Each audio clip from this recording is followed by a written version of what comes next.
చేసుకున్నారు. ప్రజలకు స్పష్టత ఇవ్వాలని చెప్పి నేను కాంగ్రెస్ ప్రభుత్వాన్ని కోరుతున్నాను. ఆ తర్వాత బ్రూక్ఫీల్డ్ యాక్సిస్ వెంచర్ అనేటటువంటిది ఉన్నది. ఇది రియల్ సంస్థనే. వీళ్ళు కూడా 75,000 కోట్లు అన్నారు. కానీ దీని మీద ఏం కూడా ముందడుగు పడ్డటువంటి పరిస్థితి లేదు. తర్వాత ఇదే బ్రూక్ఫీల్డ్ యాక్సిస్ సంస్థ దానికి సంబంధించి సిస్టర్ కన్సర్న్ ఎవ్రీన్ యాక్సిస్ అనే ఎనర్జీ 31,500 కోట్లకు ఎంఓయూ చేశారు. అంటే ఒకటే సంస్థ 2 డిఫరెంట్ పేర్లతో 1,00,000 కోట్లు ఎంఓయూ చేశారు. మళ్ళీ సేమ్ ఇంతకుముందు లాగానే వాళ్ళ టోటల్ మార్కెట్ వాల్యూ కన్నా చాలా ఎక్కువ చేశారు. ఎట్లా చేస్తారన్న దాని మీద క్లారిటీ లేదు. తర్వాత ఇంట్రెస్టింగ్ విషయం ఏంటంటే ఎమ్మెల్యే కుందూరు జైవీర్ రెడ్డి గారికి సంబంధించిన కంపెనీ ఆస్థా గ్రీన్ ఎనర్జీ అనేటటువంటిది 5,600 కోట్ల కోసం ఎంఓయూ చేసుకున్నారు. సరే జైవీర్ రెడ్డి గారి కంపెనీ కదా అని మేము వారి ఎలక్షన్ అఫిడవిట్ చెక్ చేసినాం. వారి ఎలక్షన్ అఫిడవిట్లోనేమో ఈ కంపెనీ పేరు లేదు. మరి పాపం కొత్తగా పెట్టి ఉండొచ్చు, నాకు తెలియదు. కానీ కొత్తగా పెట్టిన కంపెనీలు అన్నీ కూడా ఎట్లా అంటే సబ్మిట్ అవుతుందంటే 3 నెలల ముందు కంపెనీ పెడతారు అన్నట్టు పెట్టి 5,600 కోట్లు ఎంఓయూ చేశారు. మరి వీరు ప్రజా జీవితంలో ఉన్నారు కాబట్టి కుందూరు జైవీర్ రెడ్డి గారు అన్న మరి ఇది సీరియస్ కంపెనీయా, 5,600 కోట్లు పెట్టుబడి పెట్టేంత అవకాశం ఉందా లేదా స్పష్టత ఇవ్వాలని చెప్పి నేను కోరుతా ఉన్నాను. ఈ తర్వాత అన్ని ఫేక్ కంపెనీలు స్టార్ట్ అవుతాయి. ఇది ఎంత ఘోరం అంటే ఒకటి భారత్ గరుడ అనే కంపెనీ ఉంది. వీళ్ళు ఏం ఎంఓయూ చేసిరంటే 2,100 కోట్లతోని కార్లు కంపెనీ పెడతాం తెలంగాణలోనే ఎంఓయూ చేసిరు. దీని మొత్తం పేడప్ క్యాపిటల్ అంటే 2,500 కోట్లు పెట్టుబడి పెట్టే సంస్థకు పేడప్ క్యాపిటల్ ఓన్లీ 10 లక్షల రూపాయలు. ఇంటర్నెట్లో సెర్చ్ కొడితే ఇది ఒకటే పేజ్ వస్తుంది వెబ్సైట్లో. పేరు భారత్ గరుడ, రిజిస్టర్డ్ ఇన్ అమరావతి, ఆంధ్రప్రదేశ్. ఇది ఒక పేరు తప్పితే ఎక్కడ ఫేస్బుక్ లేదు, యూట్యూబ్ లేదు, ట్విట్టర్ లేదు, ఏడిపోయినా ఇది ఒకటే పేజ్ కానీ పడుతుంది. అంటే ఎంత ఫేక్ సంస్థ అనేటటువంటి విషయం తెలుస్తుంది.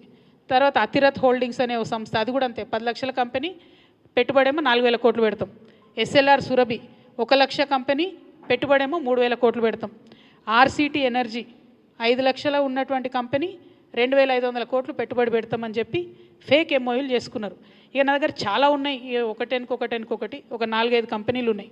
గమ్మత్ ఏంటంటే ఒకటి, ఇది ఇంట్రెస్టింగ్ ఉంటుంది.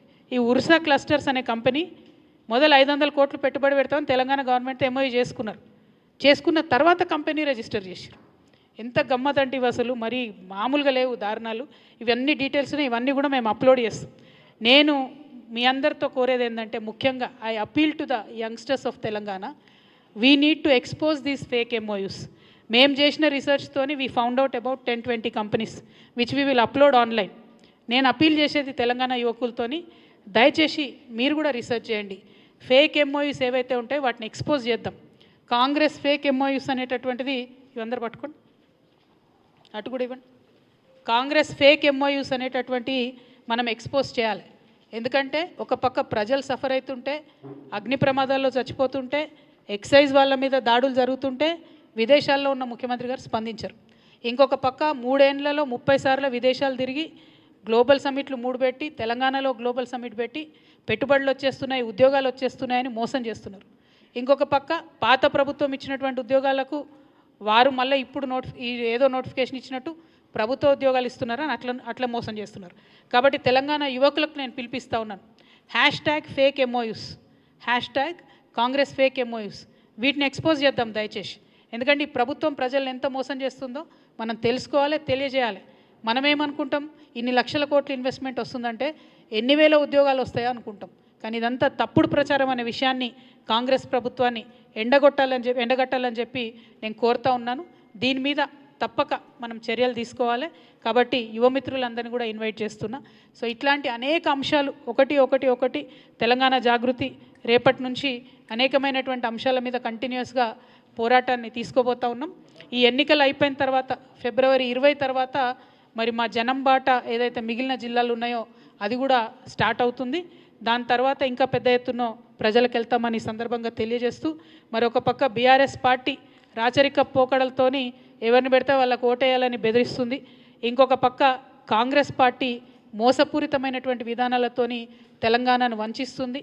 ఇంకొక పక్క బీజేపీ పార్టీ ఇవ్వగలిగే పరిస్థితిలో ఉండి కూడా తెలంగాణ ప్రజలకు ₹1 కూడా ఇవ్వకుండా మనని విస్మరిస్తోంది. కాబట్టి ఈ రాష్ట్రంలో ఖచ్చితంగా పొలిటికల్ సిస్టమ్ని మార్చడానికి యువమిత్రులు ముందుకు కదలాలి, మేధావులు ముందుకు కదలాలి, మహిళలు ముందుకు కదలాలని పిలుపునిస్తూ కాంగ్రెస్ ఫేక్ ఎంఓయూస్ని ఎక్స్పోజ్ చేద్దామని తెలియజేస్తూ సెలవు తీసుకుంటున్నాను. జై తెలంగాణ.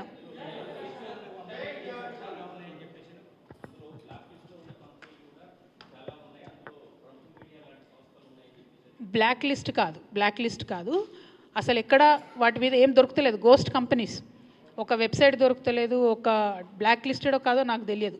కానీ నేను ఏవైతే మేము రీసెర్చ్ చేసి పట్టుకున్న 20 కంపెనీలు ఉన్నాయో ఆ డేటా అంతా ఇప్పుడు నా ట్విట్టర్లో అన్ని చోట్ల పెడతాము. ప్రభుత్వం జవాబు ఇవ్వాలి, ఏమవుతుంది, ఇది ఎందుకు ఇంత ఫేక్ చేస్తున్నారు. ఒకవేళ ఇన్వెస్ట్మెంట్ వస్తే వచ్చినది ఎక్కడ కంపెనీ ప్రారంభమైంది, ఆ సంస్థ ద్వారా ఎన్ని ఉద్యోగాలు ఇచ్చారు అది కూడా చెప్పండి. ఏదైనా స్టార్ట్ అయి ఉంటే. నాకు తెలిసి అయితే పోయినసారి బీఆర్ఎస్ గవర్నమెంట్లో జరిగినటువంటి 1-2 ఎంఓయూస్కి సంబంధించి ఆ కంపెనీస్ని స్టార్ట్ చేసిరు తప్పితే కొత్తగా వచ్చి ఈ గవర్నమెంట్లో వచ్చిన ఏ ఒక్క కంపెనీ కూడా ఒకటి కూడా ప్రారంభమైనట్టు నా దృష్టిలో లేదు. అయి ఉంటే సంతోషం, ఎందుకంటే తెలంగాణ యువకులకే ఉద్యోగం వస్తాయి. కాబట్టి ఈ ఫేక్ ర్యాకెట్ని ఎక్స్పోజ్ చేయాలనేటటువంటి ఉద్దేశంతోనే ఈ యొక్క ఆలోచన చేస్తూ ఉన్నాం. అంటే విచారణ జరుగుతుంది కదా. The investigation is going on, let it go. The investigation should happen in a more transparent way. And anyway honourable KCR garu was the chief minister for last 10 years, so they might have called him and he will answer for it, whatever they have called. So I have nothing to do with it. I am like you, waiting for the result. I am hoping that this entire phone tapping thing will be concluded somewhere or the other instead of just dragging it.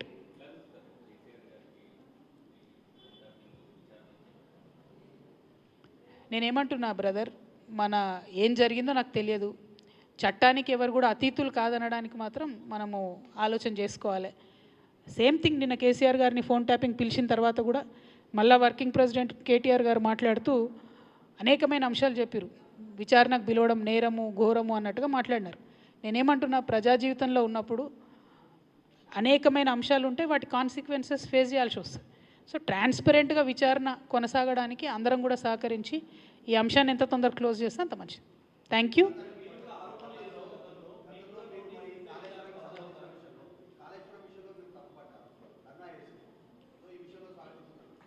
నేనేం తప్పు పట్టట్లే. నేనేమంటున్నా, వారు మాట్లాడిన మాటలు చూడండి. ఎట్లా అయితే మంచోడైనా చెడ్డోడైనా మేము చెప్పిన వాళ్ళకే ఓటేయాలన్నారో అసలు మమ్మల్ని విచారణకే విలువద్దు అన్నట్టు మాట్లాడుతున్నారు. అసలు ఆ సిచ్యువేషన్ ఎందుకు వచ్చింది? ఇన్ని రోజులు విలువలేదు కదా కేసీఆర్ గారిని విచారణకు. ఇప్పుడు ఆ సిచ్యువేషన్ వచ్చింది కదా. ఆ సిచ్యువేషన్ ఎందుకు వచ్చిందో ఇప్పటికన్నా అంతర్గతంగా వాళ్ళు పరిశీలన చేసుకోవాలి. 1. 2, ఒకవేళ పిలిచిండ్రు అనుకోండి విచారణకు, పోక తప్పదు. ఇప్పుడు రేపు నన్ను పిలిచినా పోతా.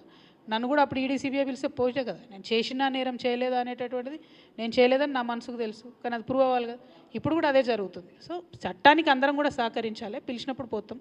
కాకపోతే ఆ యొక్క ఆలోచన విధానం ఏదైతున్నదో అందులో మార్పు రానంత కాలం బీఆర్ఎస్ పార్టీని మాత్రం ఎవడు కూడా బాగు చేయలేడు.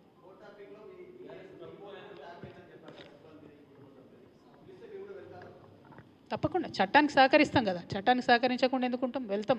ఓన్లీ థింగ్ నేనేమంటున్నా అంటే, కాంగ్రెస్ గవర్నమెంటు గుంటనక్కతోని కంప్లీట్గా మ్యాచ్ ఫిక్సింగ్లు ఉన్నారు కాబట్టి వాళ్ళు దీన్ని కంక్లూడ్ చేయరు. నిజమైన నేరస్తులు బయటకు వస్తారని నేను అనుకుంటలేను. ఏదో టైంపాస్ చేసి ఇప్పుడు మున్సిపల్ ఎన్నికలు 10-11 రోజులు హడౌట్ చేసి వదిలేస్తారేమో అనేటటువంటి ఆలోచన నాకున్నది. కాబట్టి Congress has to prove if the government is transparent, if they are serious, investigation should go forward. ఏడబోతుంది 2 ఏళ్ల నుంచి ఎక్కడ వేసిన గొంగలు అక్కడే ఉంది, తిరిగిన దగ్గరే తిరుగుతూ ఉన్నది. సో స్టాండ్ వేసి సైకిల్ దొక్కినట్టు ఉంది పరిస్థితి. అట్లా కాకుండా కంక్లూడ్ కావాలని కోరుతున్నాను నేను.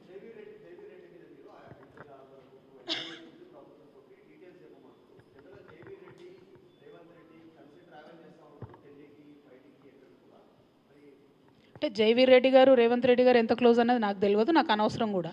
పాయింట్ ఏంటంటే, వారు బాధ్యత కలిగినటువంటి ఎమ్మెల్యేగా ఉన్నారు కాబట్టి వారి కంపెనీ నుండి 5,600 crores ఇన్వెస్ట్మెంట్ ప్లెడ్జ్ చేసిండ్రు ఇలా. సో వేరే కంపెనీలాగా ఇది కూడా ఉట్టిగా టైంపాస్ ప్లెడ్జా, సీరియస్ ప్లెడ్జా వారు చెప్పాలి, ప్రభుత్వం చెప్పాలని నేను అడుగుతున్నా. మిగతా కంపెనీస్ మేము చెప్పినటువంటి ఇప్పుడు చూపించినటువంటి కొన్ని అయితే వెబ్సైట్ లేని కంపెనీలు కూడా 5,000 కోట్లని ప్లెడ్జ్ చేసిరు. 10 లక్షలు పేడప్ క్యాపిటల్ ఉన్న వాళ్ళు కూడా 3,000 కోట్లు అని చెప్పి ప్లెడ్జ్ చేయడం జరిగింది. సో నేను అందుకని అంటున్నా, అంటే చెప్తే మీకు బోర్ కొడతాను అన్ని పేర్లు చెప్పలే, ట్వీట్ చేస్తా అవి మీరు డీటెయిల్స్ చూడొచ్చు. మీరు కూడా ఒక్క నిమిషం గూగుల్లో కొడితే మీకే తెలుస్తుంది ఏంది పరిస్థితి అని. Total fake. ఏదో 1-2 రియల్ కంపెనీస్ ఉన్నా కూడా అవేంది అని అంటే అక్కడ మార్కెట్కి అసలు వీడికి ఎట్లా వస్తారు, ఆ స్ట్రీమ్లో ఇంతగానం ఎట్లా ఇన్వెస్ట్ చేస్తారంటే సమాధానం లేదు, రోడ్ మ్యాప్ లేదు. సో వీటి మీద స్పష్టత ఇవ్వాల్సిన బాధ్యత ప్రభుత్వానికి ఉన్నది, ప్రశ్నలు అడిగే బాధ్యత ప్రతిపక్షంగా మాకున్నది కాబట్టి మేము అడుగుతా ఉన్నాం. Thank you. జై తెలంగాణ.